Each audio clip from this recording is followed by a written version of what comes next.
មានតែនាងគ្រូហើយជួយសង្គ្រោះជីវិតខ្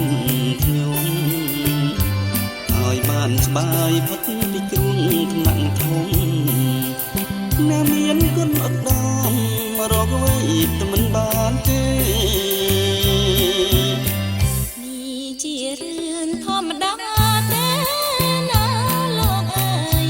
លោកក៏ឲ្យខ្ញុំស្បើចិត្តដែរ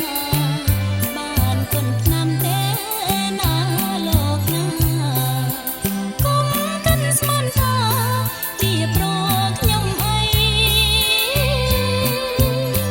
ទេណានាងវាចានេះเป็นចេះពីដួងហរទេសំខននាងជួយឲ្យខ្ញុំជីព្រមទាំងឆ្នាំពេទ្យទៀតផងណាថ្លៃទើបខ្ញុំសប្បាយហើយពីរោគី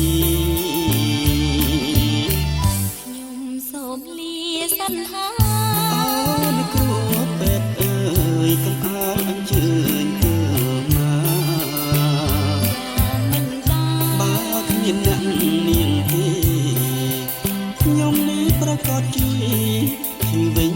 ទៀតហើយ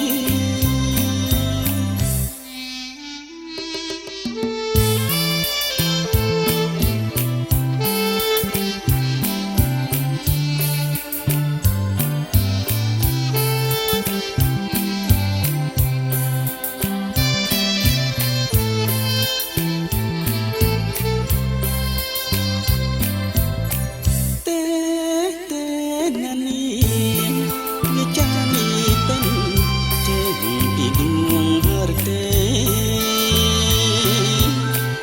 សំខននាងជួយឲ្យខ្ញុំជីព្រមទាំងឆ្នាំពេទ្យទៀតផងណាថ្លៃទើបខ្ញុំសប្បាយហើយពីរោគី